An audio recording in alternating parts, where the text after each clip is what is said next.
Welcome to our channel Ullapantula Ramamurthy. World teachers are Sadguru Subrahmanyam, Jagadguru Adi Shankaracharya, Jillellamudi Amma, Ahmad ప్రవక్త, Jesus, Jagadguru Adi Shankaracharya, Jiddu Krishnamurti, all are Sadgurus, world teachers.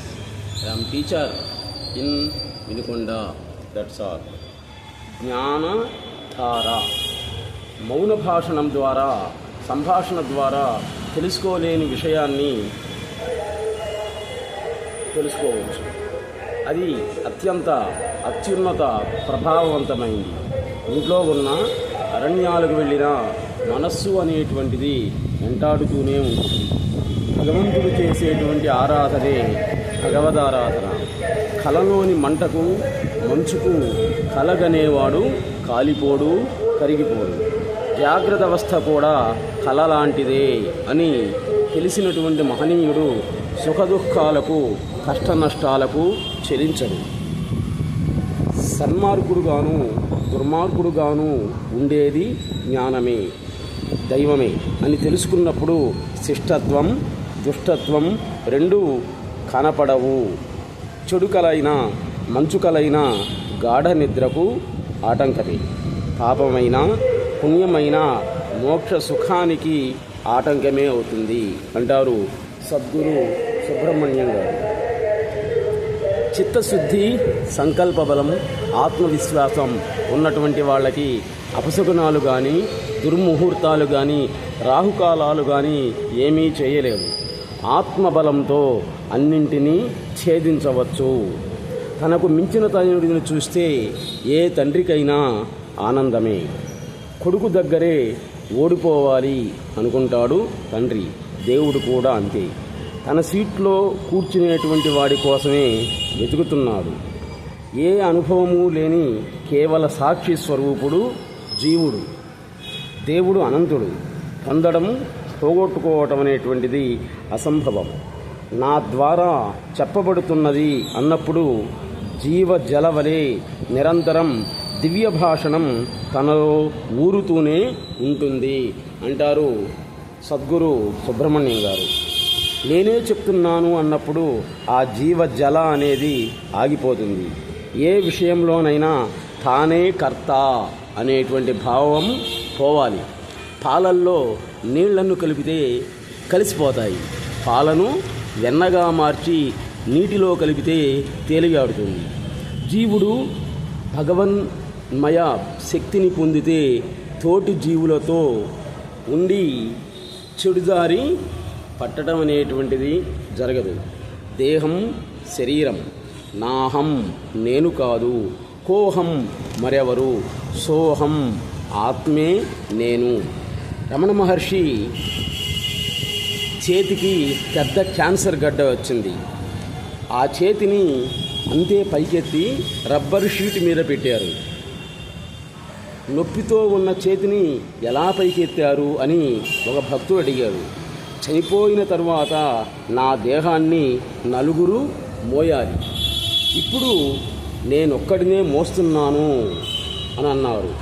ఇదే దేహాత్మ బుద్ధి శూన్యం అని అంటారు. ఆధ్యాత్మికత వలన బాధలు పోతాయా అంటే పోవు. బాధల స్వరూపం మారిపోయి ఆ బాధలు తనకే అని కాకుండా ఎవరికో అనేటువంటి భావం స్థిరపడుతుంది. లౌకికంగా ఉండేటువంటి వాళ్ళకైతే మరణ భయం అనేటువంటిది ఉంటుంది. ఆధ్యాత్మిక జ్ఞానం వలన మరణ భయం అనేటువంటిది పోతుంది. ఆధ్యాత్మికవేత్తలకు, సాధువులకి, సిద్ధులకు, అవధూతలకు కూడా మరణం అనేటువంటి సహజం. కానీ మరణ భయం అనేది మాత్రం పోతుంది అని అంటారు సద్గురు సుబ్రహ్మణ్యం గారు. ఒకే వస్తువును నేను, నాది అని రెండుగా వేరు చేసి చూపించేటువంటి దాన్నే మాయా అని అంటాం. శరీరంలో నేను ఉన్నాను అనే అనుభవం నుండి నాలోనే శరీరం ఉంది, నాలోనే శరీరం ఉంది అనేటువంటి అనుభవంగా మారుకోవడమే జ్ఞానసిద్ధి అని అంటారు. మనస్సు ద్వారా మనస్సును ఎప్పటికీ కనుగొనలేము. అది ఉనికి లేదని కనుగొనడానికి దానిని దాటి వెళ్ళాలి. అబద్ధం చుట్టూ జనసందోహం ఉంటుంది. సత్యం మాత్రం సమూహంలోనైనా ఒంటరిగానే ఉంటుంది. ఆనందాన్ని పంచుకునేటువంటి వారికంటే బాధలు పంచుకునేటువంటి వారికే విలువనివ్వాలి. మనందరం ఆనందాన్ని అందరూ పంచుకుంటారు, కానీ నీ బాధల్ని పంచుకునేటువంటిది కొంతమందే, వారికే విలువనివ్వాలి. అత్యంత శక్తివంతమైనది ఇనుము. దాన్ని మింగేదేది అగ్ని, దాన్ని మింగేది నీరు, ఆ నీటిని మింగేవాడు జీవుడు.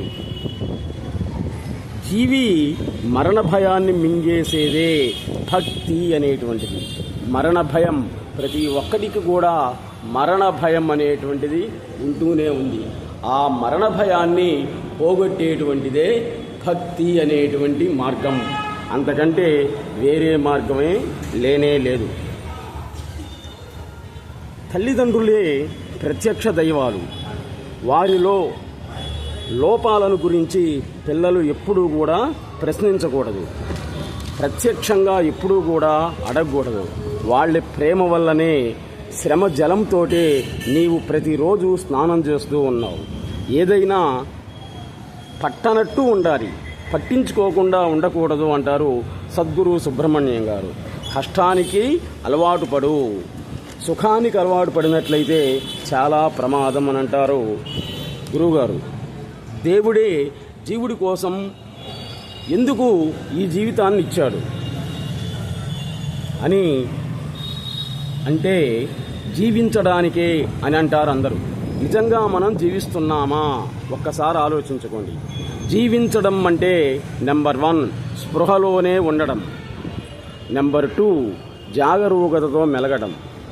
జీవించడం అంటే ఎరుకలో ఉండడం, నెంబర్ 4 వర్తమానంలో ఉండడం, నెంబర్ 5 మనతోనే మనం ఉండడం, నెంబర్ 6 సహజంగా ఉండడం. జీవించడం అంటే ఈ క్షణంలోనే ఉండడం, జీవించడం అంటే ఉన్న చోటనే ఉండడం. ఇలా మనం ఆలోచిస్తున్నామా, చేస్తున్నామా అని అంటారు సద్గురు సుబ్రహ్మణ్యం గారు. నీకు నచ్చినా నచ్చకపోయినా ప్రపంచం మారదు. నచ్చితే జీవించు, నచ్చకపోతే ధ్యానించు, అంతే. మిమ్మల్ని మీరే అదృష్టవంతులుగా తలవాలి. లేకపోయినట్లయితే నేను దురదృష్టవంతుడిని అని ఏ ఒక్కరు అనుకున్నా కానీ ప్రమాదకరమే. ధర్మాన్ని దైవమే సృష్టించింది కాబట్టి ధర్మాన్ని నీవు రక్షించాల్సినటువంటి అవసరంలా. ఎవరి ధర్మాన్నైనా కానీ దైవమే రక్షిస్తూ ఉంటుంది అంటారు సద్గురు సుబ్రహ్మణ్యారు. మన ఈ జ్ఞాన ప్రసూనాలని, జ్ఞానధారని ఉదయాన్నే 6:30 కానీ లేకపోతే సాయంత్రం పూట అన్నం తిన్న తర్వాత టీవీలు కట్టేసి చూసి జ్ఞాన ప్రసూనాలను పొంది తరించండి. Please subscribe our channel Pullapantula Ramamurthy